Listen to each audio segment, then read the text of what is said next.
Shalom, shalom, peuple de Dieu. Que l'Éternel Dieu nous bénisse. Shalom, shalom, shalom. L'Éternel Dieu nous a fait grâce de parler encore sur un autre thème. Livre des Proverbes. La fois passée, on avait commencé sur la Bible.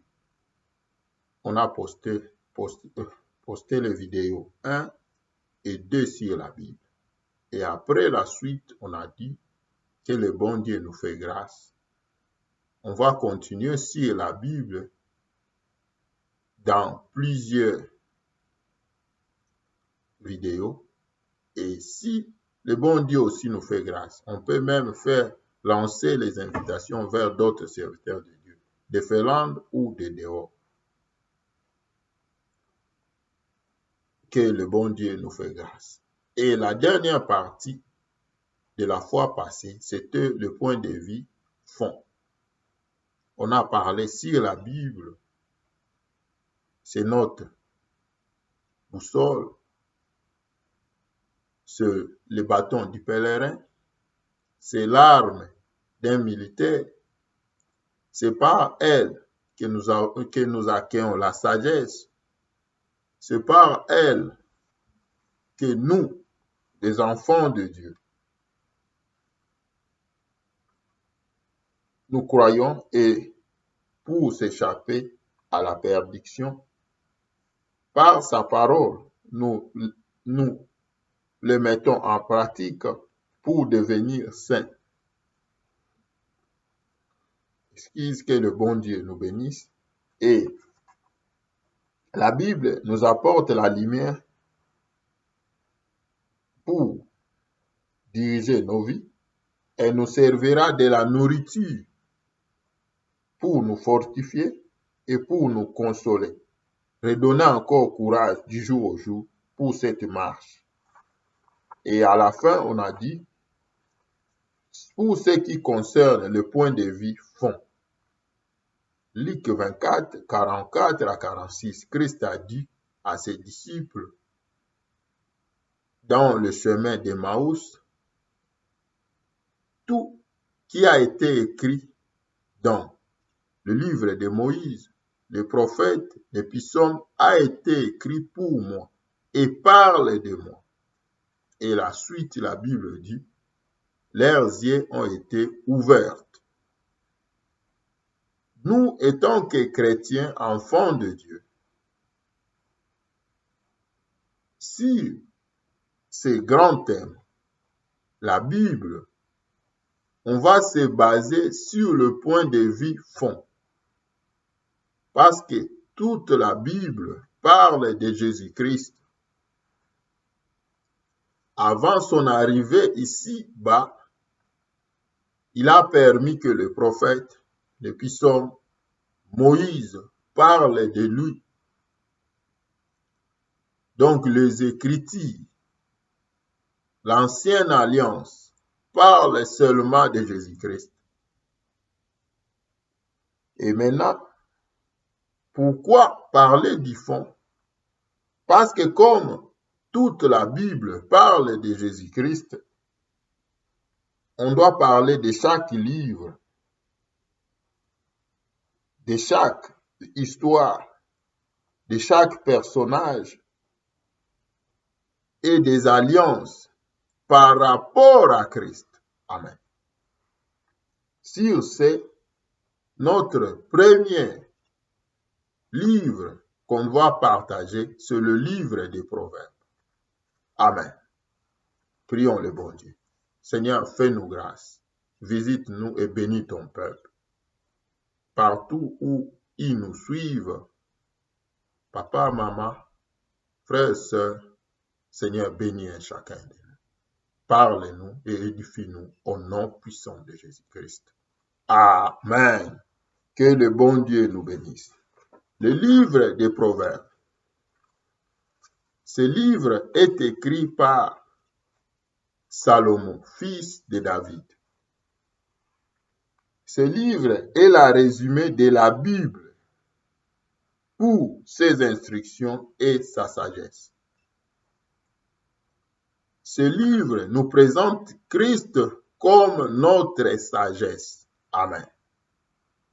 Ce livre est la résumé pour notre marche, étant qu'enfant de Dieu, à bien comprendre que la connaissance, les dons, la grâce, tout ce qu'on peut posséder ou récit du Saint-Esprit, mais sans la crainte persévérante jusqu'à la fin de notre vie, il n'y aura que ruine. Amen. C'est pour cela, dans le livre des Proverbes, ça se répète 2 ou plus de 2 fois. La crainte de Dieu, c'est le début de la sagesse. Ce livre nous met en défi devant plusieurs leçons. Première leçon, c'est pour les leçons toujours à comprendre et à apprendre. Exemple, Proverbe 1, de versets 8 à 10, 20 à 33. Proverbe 2, versets 4 à 8. Proverbe 6, 1 à 11. On va seulement lire le Proverbe 1, 8 à 10 et après 20 à 23. Que le bon Dieu nous bénisse. Livre des Proverbes. Ce livre fait résumé de toute la Bible. Que le bon Dieu nous fait grâce.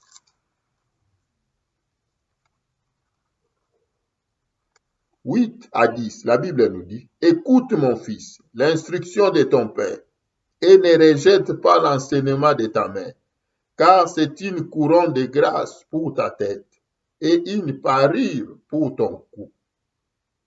Mon fils, si des pécheurs veulent te séduire, ne te laisse pas gagner. » Amen. 20 à 33. Là, la Bible nous parle. Je lis 20 à 21. La sagesse crie dans le riz. Elle élève sa voix dans le place. Elle crie à l'entrée des lieux brillants. Aux portes, dans la ville, elle fait entendre ses paroles. 33. Mais celui qui m'écoute reposera avec assurance. Il vivra tranquille et sans craindre aucun mal. Amen. Le livre des Proverbes, parmi le défi et devant plusieurs leçons, qui nous met en face. La première, c'est devant les leçons de toujours à comprendre et à apprendre. L'instruction de la parole. Ce livre qui est la Bible, ces instructions doivent être attachées à nos cœurs, comme l'instruction de David à son fils Salomon, comme le conseil d'un roi à son successeur. Amen. Comme le conseil de Christ à nous, ses élus. Parce que dans l'obéissance de ces conseils, nous hériterons la couronne. Amen. Là, le bon Dieu peut nous faire grâce. Parce que c'est toujours à comprendre et à apprendre, à sortir de là beaucoup de sujets et beaucoup aussi de réflexions qui nous mènent à avancer avec Christ. Amen. Dans le verset 20 jusqu'à 33 de même Proverbe 1, la Bible nous parle de la sagesse. Et là, on va comprendre cette sagesse de lui-même Christ. Amen. Cette sagesse de lui-même Christ. Et il termine en disant, le premier chapitre, mais celui qui m'écoute, celui qui écoute la parole du Christ, reposera avec assurance. Il va marcher, il va vivre dans l'assurance. Par où il prend l'assurance? Par la parole de la sagesse.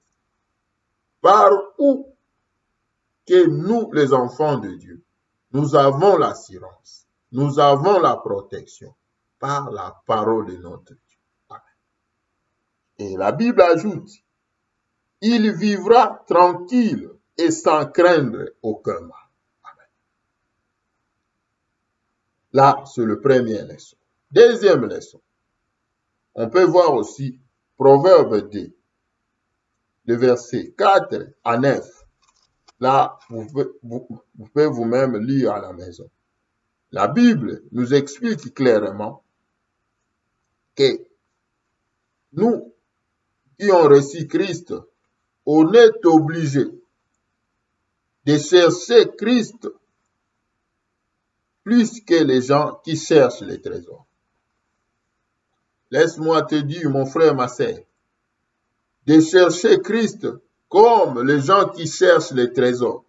Ils sont prêts à tout, bien qu'ils ne connaissent pas le milieu, bien qu'ils ne connaissent pas la route, mais dans leur cœur, dans leur tête, c'est vers les trésors. Il y a beaucoup de nos frères, de nos sœurs, qui sont morts en cours de route à la recherche du trésor. Plein d'espoir, mais ils se sont peut-être mal terminés. Mais la Bible nous montre, dans cette vie, dans cette marche chrétienne, il faut qu'on soit attaché à Christ plus que les gens qui cherchent l'argent, qui cherchent les trésors. Et la Bible nous parle encore. C'est par là qu'on va comprendre la crainte de l'Éternel. Si la vie éternelle n'est pas suivie plus que ces gens qui cherchent les trésors, ça nous sera difficile de comprendre la crainte. Ça nous sera difficile d'accueillir cette sagesse, d'accueillir Jésus-Christ dans nos vies et pour la continuité. Là, c'est vraiment très long, mais si on continue dans Proverbe 2, on doit encore voir. Il dit, si nous comprenons bien, on s'engage bien avec Christ. Donc, celui qui s'engage avec Christ va recevoir la vraie connaissance, les salis, la protection de l'Éternel. Il va marcher dans la droiture. Toutes ces routes vont lui amener au bien, dans le bon œuvre. Amen. Là, c'est le premier leçon à comprendre et à apprendre. Ce livre des Proverbes nous met en défi devant des leçons toujours d'avertissement et d'éveil. Là, on peut aussi voir dans le livre des Proverbes, il y a beaucoup de passages. Mais lisons Proverbe 4, verset 23 à verset 27, Proverbe 6, verset 1 à verset 5, mais commençons d'abord avec Proverbe 4, j'ai dit 24, pardon, 4, de verset 23 à 37. Qu'est-ce que la Bible nous dit? Nous parlons aussi les livres des Proverbes. Garde ton cœur plus que toute autre chose, car de lui viennent les sources de la vie. Écarte de ta bouche la faucheté, éloigne de tes lèvres les détours. Que tes yeux regardent en face et que tes paupières se dirigent devant toi. Considère le chemin par où tu passes et que toutes tes voies soient bien réglées. N'incline ni à gauche ni à droite et ne détourne ton pied du mal. Et détourne ton pied du mal. Amen. Là, la Bible, dans ce livre de Proverbes, nous apprend aussi des leçons d'avertissement et d'éveil. Notre langue, notre bouche, nos yeux, nos cœurs. On est averti sur ça. Par rapport aux leçons données dans le livre des Proverbes. Dans le livre des Proverbes 6, 1 à 5, là, la Bible nous montre sur le pardon, ou bien sur l'imprudence. Tu es conscient que tu as fait quelque chose de mal à l'autre. Comment tu dois te tenir? L'humilité. En bref, c'est éveiller, comprendre les choses et chercher à avancer dans les bonnes choses et dans la bonne direction. Amen. Le livre des Proverbes. Troisième chose, le livre des Proverbes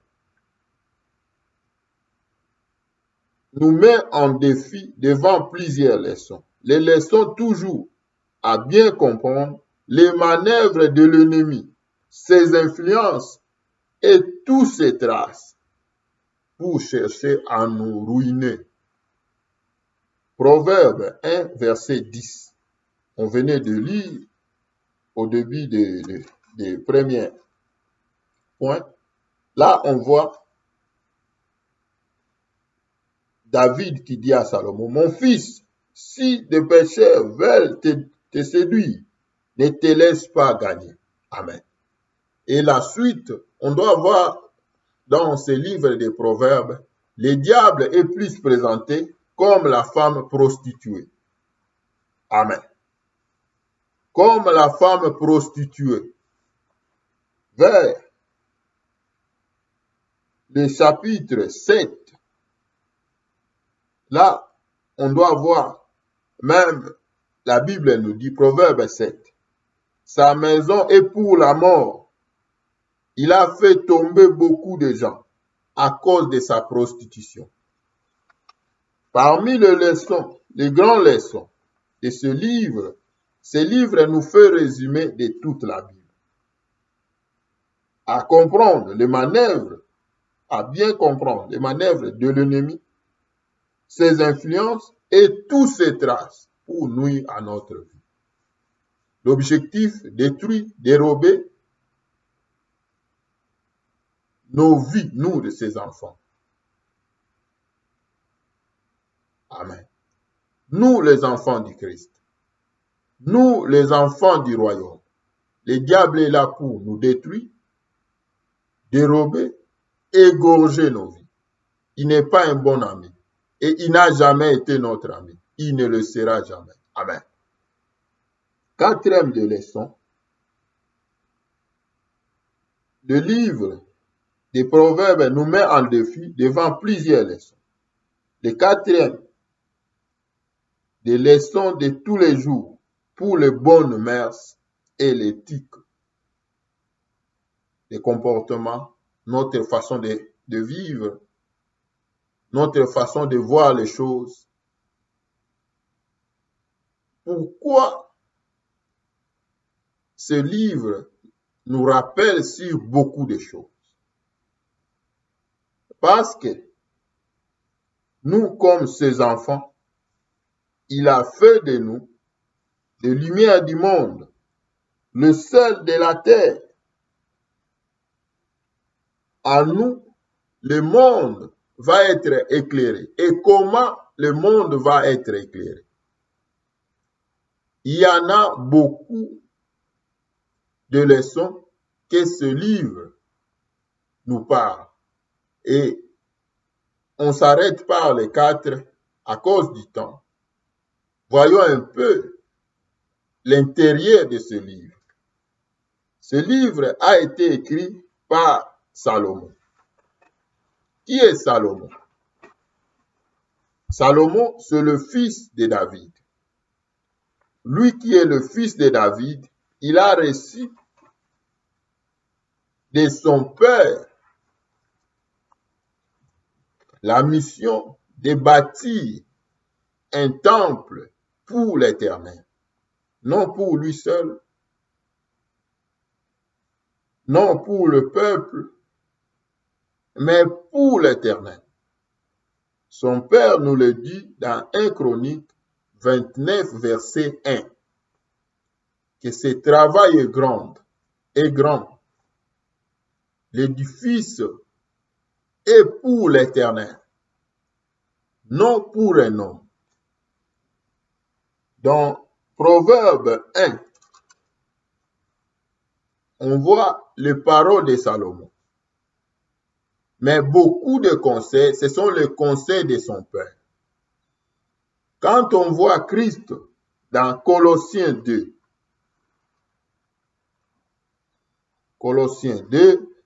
le verset 2, de partie B jusqu'au verset 3. Qu'est-ce que la Bible nous dit? Et enrichi d'une pleine intelligence pour connaître le mystère de Dieu, savoir Christ.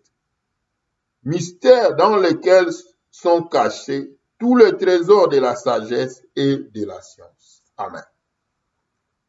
Quand on parle de Salomon dans le livre des Proverbes, cela n'est que l'image du Christ.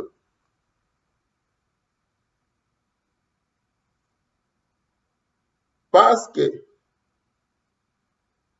ce qui a été caché, c'est de savoir Christ. Ce mystère, comme Colossiens 2, verset 3 nous le dit, c'est un mystère dans lequel sont cachés tous les trésors de la sagesse et de la science. Mon frère, ma sœur, le livre des Proverbes, c'est un résumé de la Bible.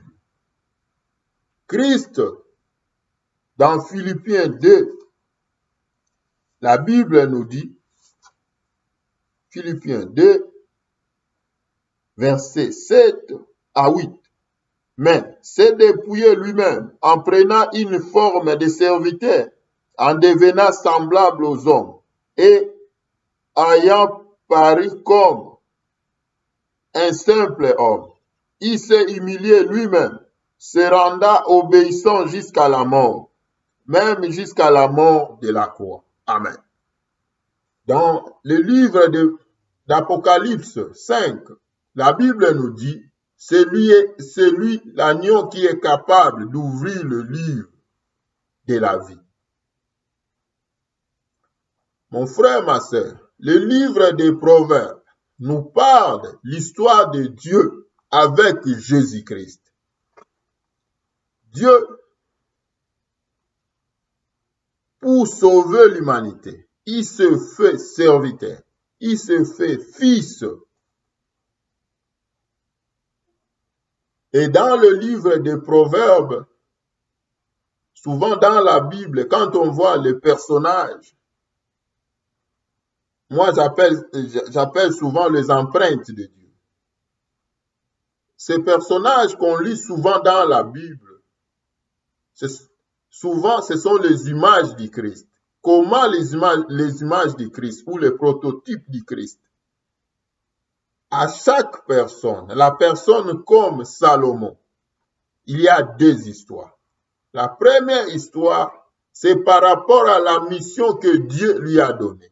C'est cette mission qui détermine l'image du Christ. Deuxième des choses, c'est par rapport à sa propre vie. Parce que dans la mission, Salomon va amener toutes choses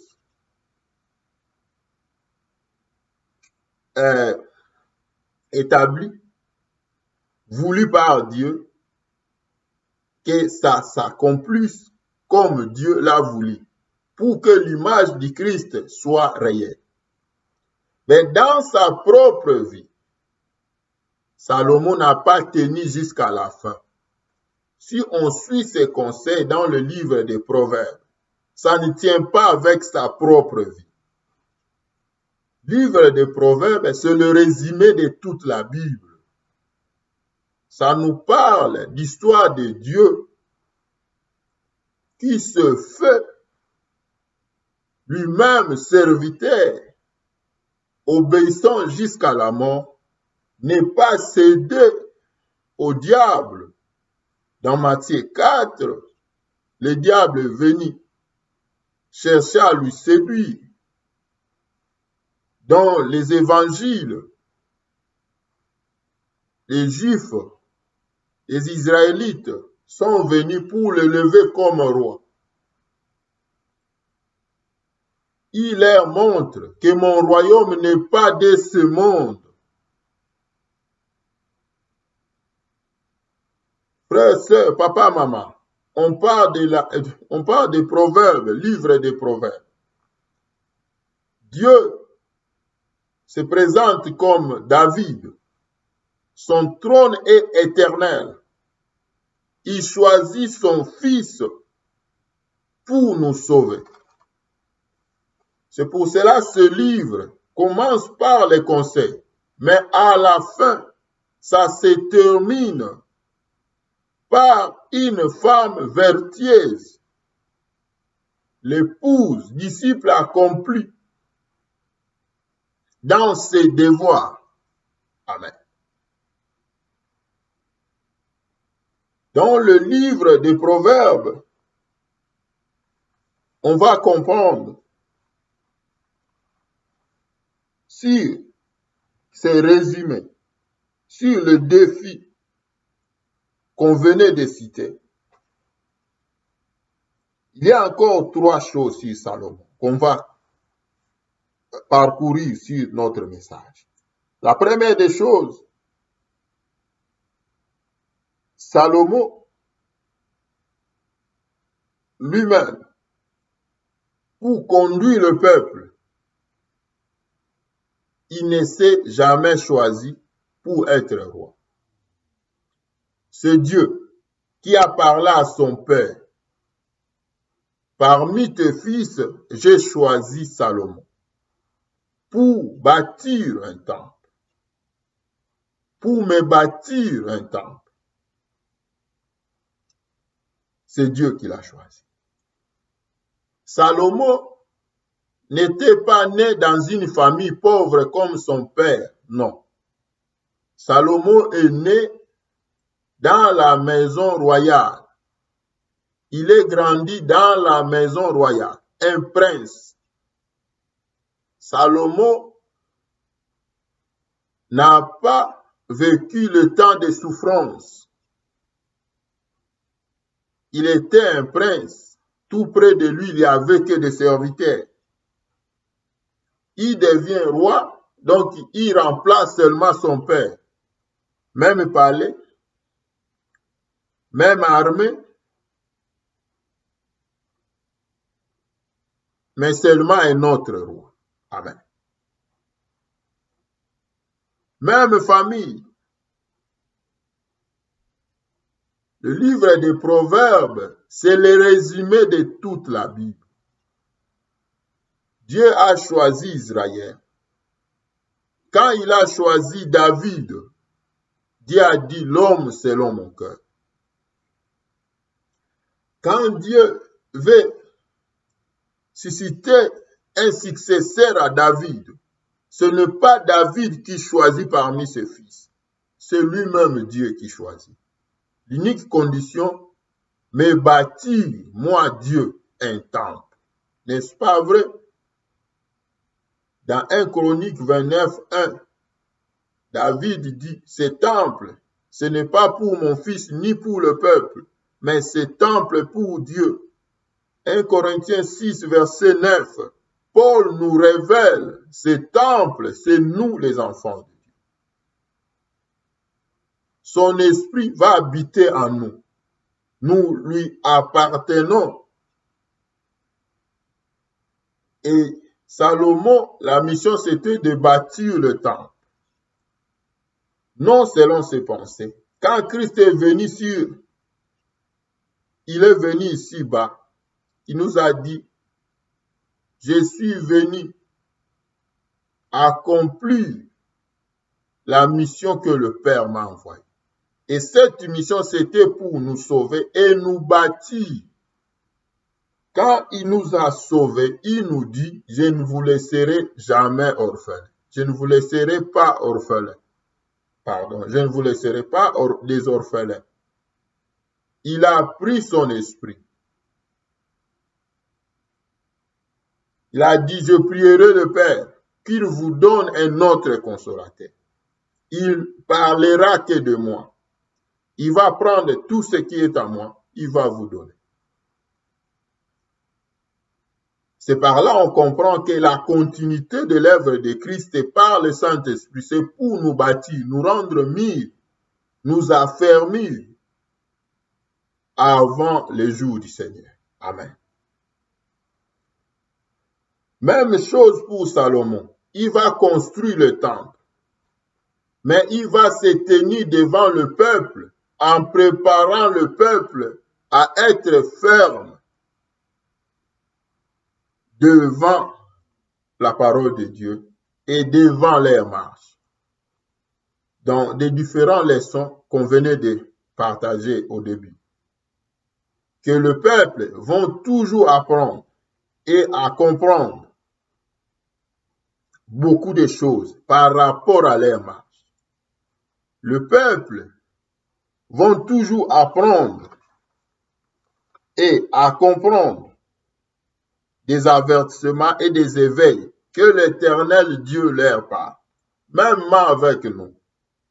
Christ dit, veillez et priez. Veillez et priez. Portez votre croix. Même chose avec le peuple d'Israël. Quand Salomon leur parlait, il leur a montré les manœuvres de l'ennemi et tous ses moyens. Comme femme prostituée, pour vous détruire, parce qu'il a déjà détruit beaucoup des hommes. Il y en a beaucoup de leçons. On s'est limité par 4e. Dans le 4e, il est venu encore parler au peuple d'Israël, dans ses paroles, pour les instruire sur leur façon de vivre, donc leur éthique et les mœurs. Comment vivre et comment garder la bonne relation entre vous. Et devant aussi les étrangers et les autres. Amen. Salomon, lui, qui est né prince, qui succède à son père, il avait besoin de la sagesse et de l'intelligence pour conduire le peuple. Mais Christ, la Bible nous dit, il avait l'esprit de Dieu sans dimension. Il était rempli pleinement de l'esprit. C'était Dieu lui-même en Christ. Amen. Salomon avait besoin, pour régner et pour juger le peuple, d'avoir la sagesse et l'intelligence. Bien qu'il avait besoin de la sagesse et de l'intelligence, la fin de Salomon, il a abandonné l'Éternel. Mais Christ, qui est roi, qui vit éternellement, qui devait régner dans nos vies pour toujours, à la tête de son peuple, comme le bon berger. On venait de lire Philippiens 2, il va aller jusqu'à sa mort, obéissant à sa parole, jusqu'à la mort de la croix, pour que nous soyons sauvés et qu'il reste pour toujours notre maître. Amen. Christ,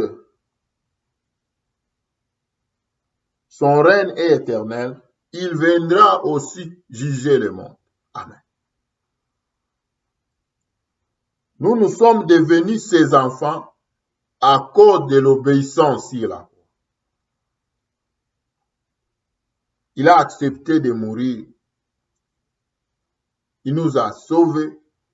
Nous avons crié à lui et il nous a donné le pouvoir de devenir ses enfants. Amen. Mais Salomon, bien qu'il a demandé la sagesse et l'intelligence, n'avait pas le pouvoir de sauver le peuple. Il a même planté les idoles au milieu du peuple. Salomon avait plusieurs femmes. Christ, qui accepte toutes les nations, toutes les tribus, toutes les races du monde, devant lui, pour la vie éternelle. Amen. Dans la vie de tous ces gens, Salomon, David, ils ont l'image de Christ. Il y a des choses qui sont passées dans leur vie qui nécessitent seulement la signification en Christ, l'explication en Christ et d'autres choses qui concernaient leur propre vie.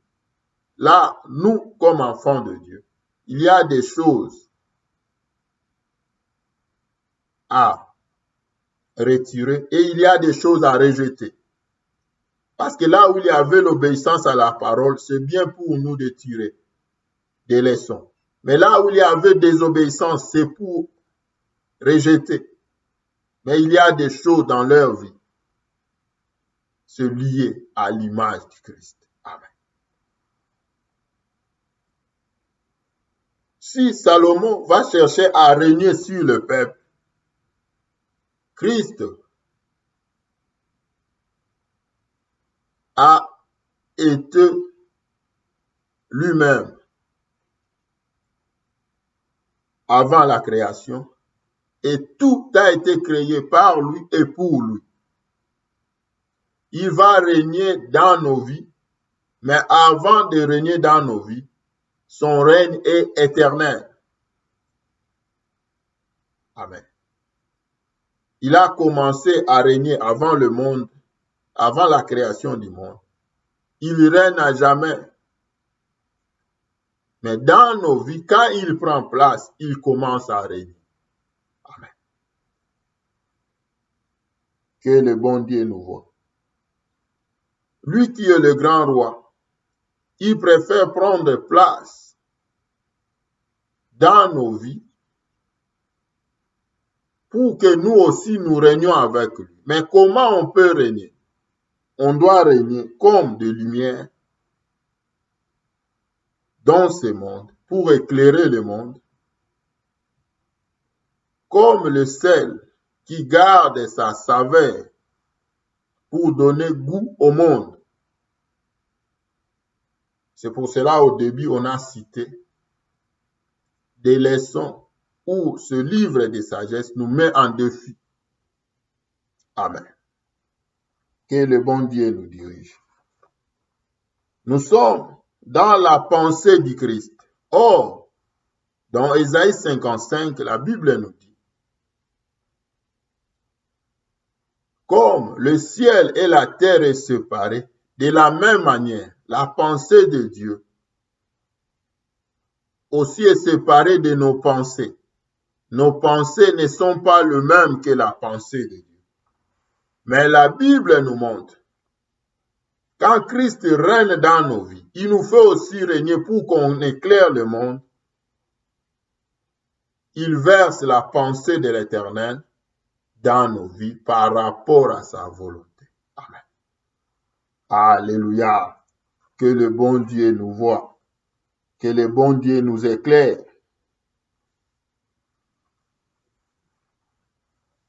On avance. Que le bon Dieu nous voie, mon frère, ma sœur. 1 Corinthiens 3.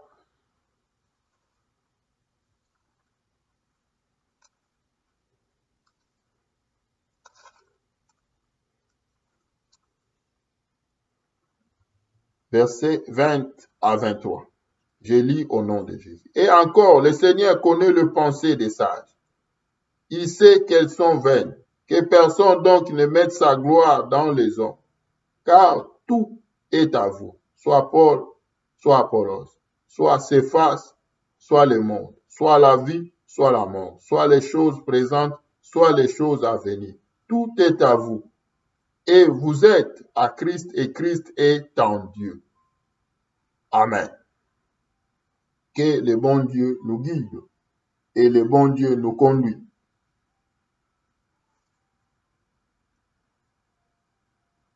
Nous parlons de la sagesse. Livre des Proverbes nous montre Christ, c'est notre sagesse. Salomon, il a échoué dans sa propre vie. Mais quand dans l'image du Christ, c'est par là que nous avons reçu le livre des Proverbes.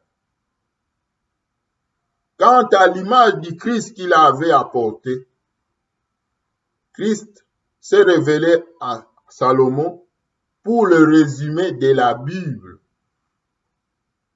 en nous révélant sa mission ici sur terre et le rôle de nous, ses enfants, par rapport à sa connaissance. Amen. Salomon a bâti des temples pour les idoles, mais au commencement, il a commencé à bâtir le temple pour Dieu. Mais Christ bâtit nos vies pour Christ, pour lui et pour sa gloire. Amen. Christ, il est le roc. En lui, nous avons l'assurance et la vie pour toujours. Salomon a été choisi de Dieu. Nous aussi, nous sommes choisis de Christ. Salomon a demandé la sagesse et l'intelligence. Mais nous, dans Éphésiens 1, verset 3 jusqu'à 4 ou 5, la Bible nous dit Christ nous a bénis de toute bénédiction du ciel. Il nous a choisis avant la fondation du monde. Amen. Alléluia. Livre des Proverbes, c'est la résumé de toute la Bible. David, image de Dieu. Salomon, l'image du Christ. Salomon a reçu de Dieu sagesse et intelligence. Nous avons tout en Christ. On venait de lire 1 Corinthiens 3, 20 à 23. Nous avons tout en Christ. Amen. Alléluia. C'est pour cela que Christ n'avait pas besoin de demander la sagesse ou l'intelligence, parce que c'est lui-même Dieu. Il est venu pour nous sauver. Amen. Dans la suite, on doit bien comprendre sur le tout et c'est que les richesses ne sont pas toujours matérielles. C'est d'abord céleste. Amen. Ceux qui sont matériels sont périssables, sont passagers. Amen. Que le bon Dieu nous bénisse. Deuxième des choses à savoir, quand on parle de ce livre des Proverbes sur la vie de Salomon, Salomon avait besoin de conduire le peuple, de régner sur le peuple. Mais comment régner? Son père lui a dit, ne rejetez jamais mes instructions. D'abord, il va chercher à se conduire digne devant l'Éternel et à demeurer dans la présence de Dieu. Nous aussi, Christ nous a appris. La Bible nous dit, la nuit, il passait dans la montagne pour prier. Et la journée, il était là au temple, aux synagogues, pour prêcher la parole. La Bible nous montre encore pour Christ, il nous a enseigné sa parole. Et quelque part, il nous dit, je vous ai parlé en avance ceux qui vont arriver. Amen. On comprend la deuxième des choses, de savoir se conduire dans la vie en demeurant dans sa parole et dans la sainte doctrine. Dans le Proverbe 1, verset 8,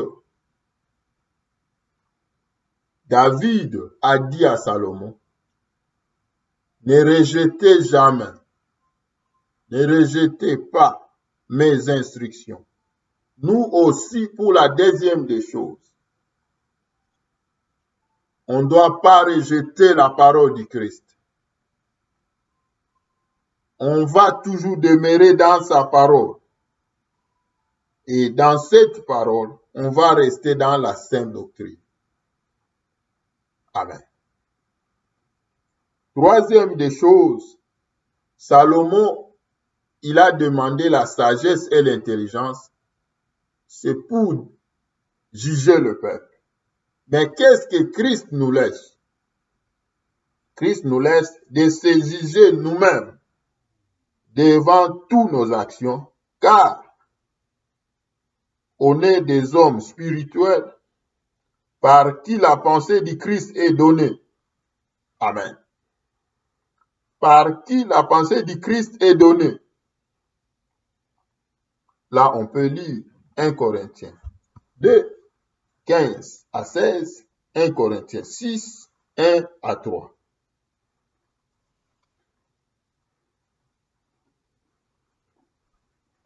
« 1 Corinthiens 6, 1 à 3. Je lis au nom de Jésus. « Ne savez-vous pas que les saints jugeront le monde? Et si c'est par vous que le monde est jugé, êtes-vous indigne de rendre le moindre jugement? Ne savez-vous pas que nous jugerons les anges et que nous ne jugerions pas à plus forte raison les choses de cette vie? » 1 Corinthiens 2, 15 à 16.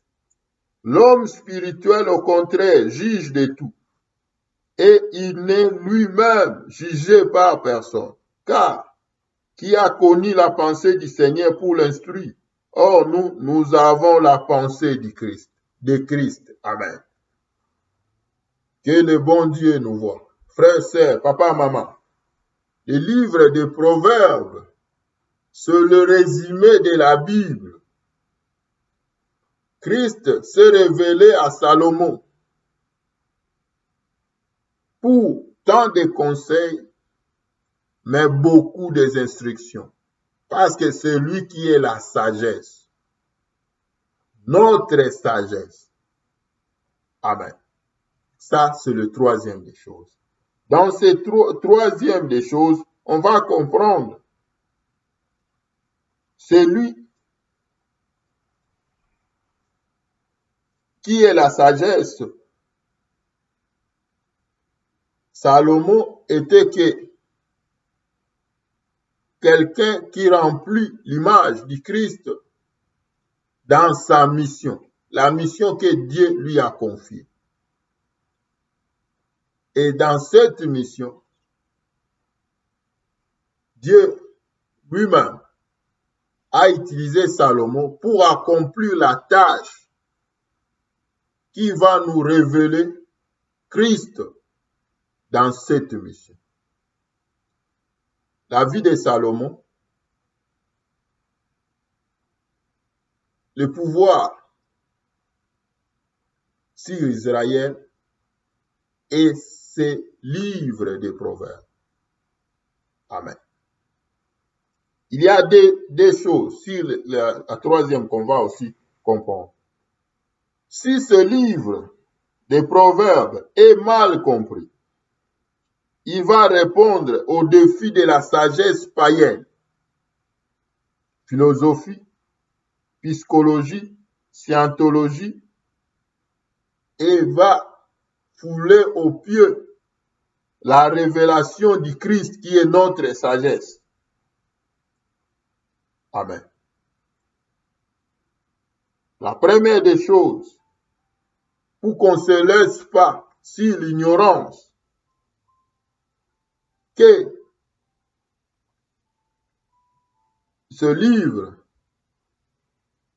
qui est la sagesse de Dieu, peut, ou bien, pour qu'on ne se laisse pas dans l'ignorance, que le monde peut utiliser ce livre dans une mauvaise sens.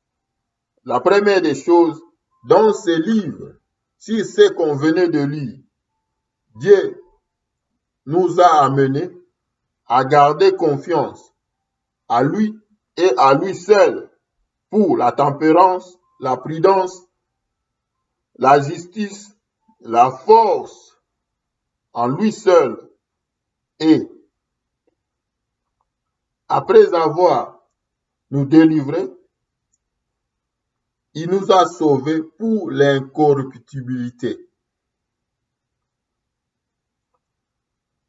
Dans notre marche, on va rester et être des vrais disciples capables d'éclairer le monde et de faire des autres aussi les disciples du Christ. Amen. Je répète, si ce livre n'est pas bien compris ou mal compris, ce livre va répondre aux défis de la sagesse païenne, philosophie, psychologie, scientologie, et qui va fouler aux pieds la révélation du Christ comme notre sagesse. La révélation du Christ comme Salomon. La révélation du Christ comme roi sur nos vies. Et ce livre, dans ses objectifs, c'est nous faire attacher à Dieu dans cette totale confiance à Dieu et à lui seul pour la tempérance, la prudence, la justice et la force. Car après avoir nous sauvés, après avoir nous créés, nous visiter et nous sauver, c'est pour l'incorruptibilité. On doit rester et être de vrais disciples capables d'éclairer le monde et de faire des autres les disciples du Christ. Amen. Ça, c'est la première sur ces objectifs. Et la deuxième sur ces objectifs, c'est la crainte de l'Éternel est toujours le début de la sagesse, différent de la sagesse et de l'intelligence du monde. Amen. Que le bon Dieu nous bénisse, vous bénisse encore.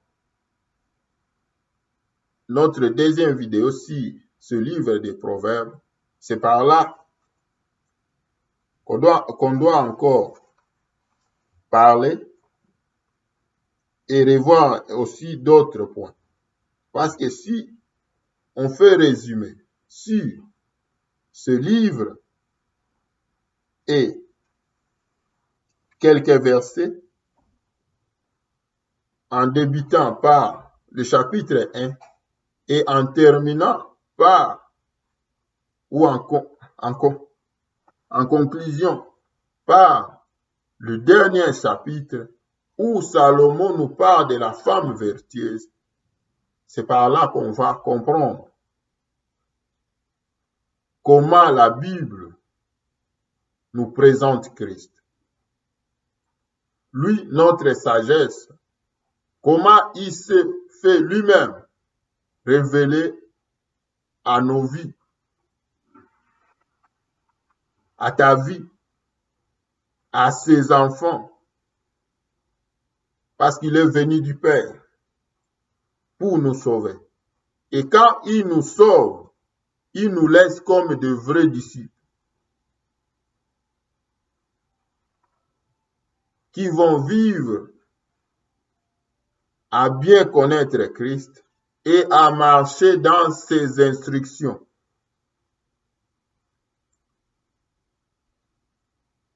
À rester dans l'incorruptibilité.